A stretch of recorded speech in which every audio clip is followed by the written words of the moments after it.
सनातन धर्म है, इस पर कुठाराघात है। ऐसे ही चलता रहेगा तो हमारे सनातन धर्म और हमारी आस्था जो है भगवान के ऊपर वह विखंडित होगी। जघन्य महाअपराध है। पहले तो ऐसे जितने भी अपराधी हैं उनको पकड़कर सूली पर लटका देना चाहिए। ये सनातन संस्कृति की परंपरा और आस्था का देश है। यहाँ आस्था को ही स्वीकार करके पत्थर को भगवान बना लेते हैं लोग, और जो भी ऐसे कृत्य कर रहे हैं व्यक्तिगत तौर पर वो महापापी हैं।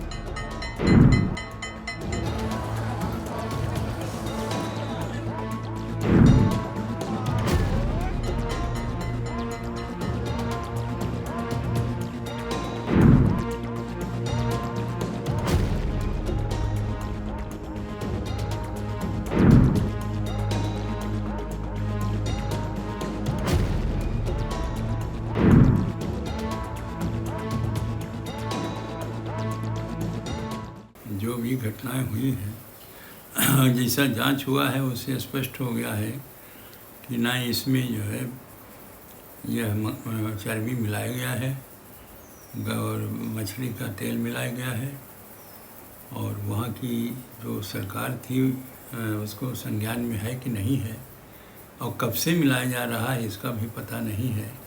क्योंकि अभी वर्तमान समय में जब चर्चा हुई है तो ये जब खोज हुआ है तो इसकी पुष्टि हो गई है।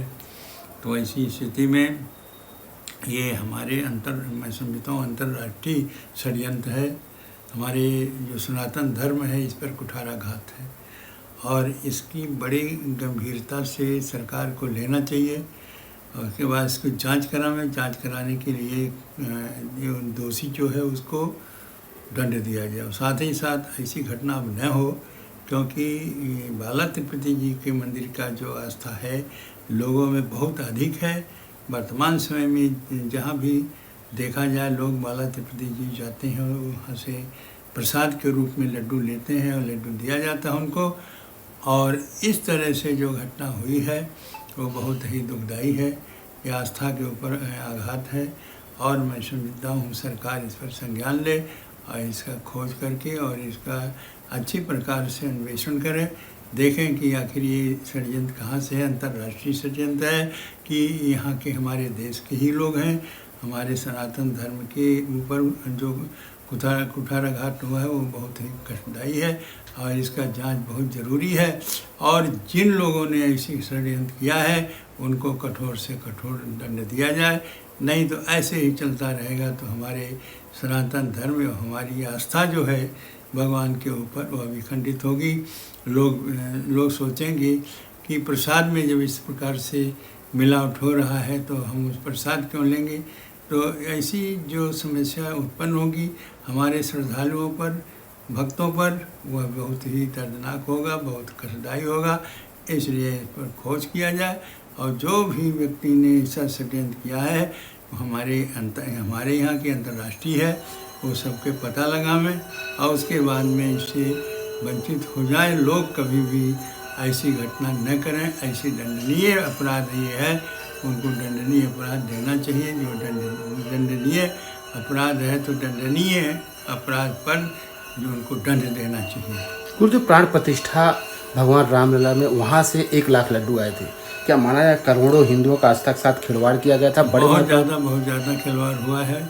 और यहाँ नहीं, मैं समझता हूँ जहाँ जहाँ भी वो मंदिर हैं और जहाँ बालाजी का संबंध है वहाँ सभी जगह वो लड्डू जाते हैं, और सभी जगह इस लड्डू का प्रयोग लोग किए हैं।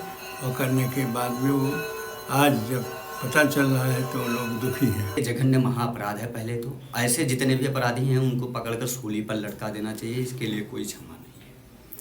तिरुपति बालाजी में सब भगवान में लोगों की आस्था रहती है, वहाँ दर्शन पूजन बंधन किए ले जाते हैं। इस प्रकार से धर्म भ्रष्ट करना, पद भ्रष्ट करना, ये जगनमोहन रेड्डी की सरकार में कहीं ना कहीं षड्यंत्र किया गया।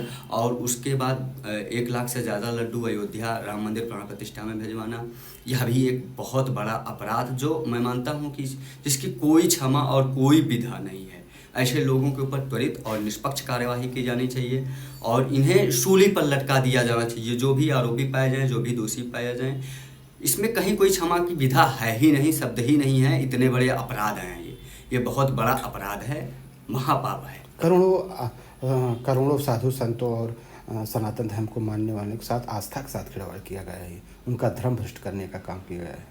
जो भी यह ऐसा कुकृत्य जघन्य अपराध किए हैं, मैं मानता हूँ कि मेरे शास्त्रों में उनके लिए घोर नरक की जो है विधा है और वो वहाँ जाएंगे और भगवान ऐसे लोगों को कभी क्षमा नहीं करेंगे, क्योंकि ये सनातन संस्कृति की परंपरा और आस्था का देश है। यहाँ आस्था को ही स्वीकार करके पत्थर को भगवान बना लेते हैं लोग, और जो भी ऐसे कृत्य कर रहे हैं व्यक्तिगत तौर पर वो महापापी हैं। बाकी भगवान राम की प्राण प्रतिष्ठा में सम्मिलित होने वाले लोग और जो तिरुपति बालाजी नित्य प्रतिदिन दर्शन करने जाते हैं, वह उनके किसी भी प्रकार के धर्म पर कोई भी जो है प्रश्न चिन्ह नहीं है। वो तब भी धार्मिक थे, आज भी धार्मिक हैं और कल भी वो धार्मिक रहेंगे। जो भगवान को अपना सर्वस्व मानकर उनके तीर्थ क्षेत्रों में जाता है, उनके कार्यों में सम्मिलित होता है, वह कभी पापी नहीं हो सकता, वह कभी अधर्मी नहीं हो सकता, कभी पदभ्रष्ट नहीं हो सकता।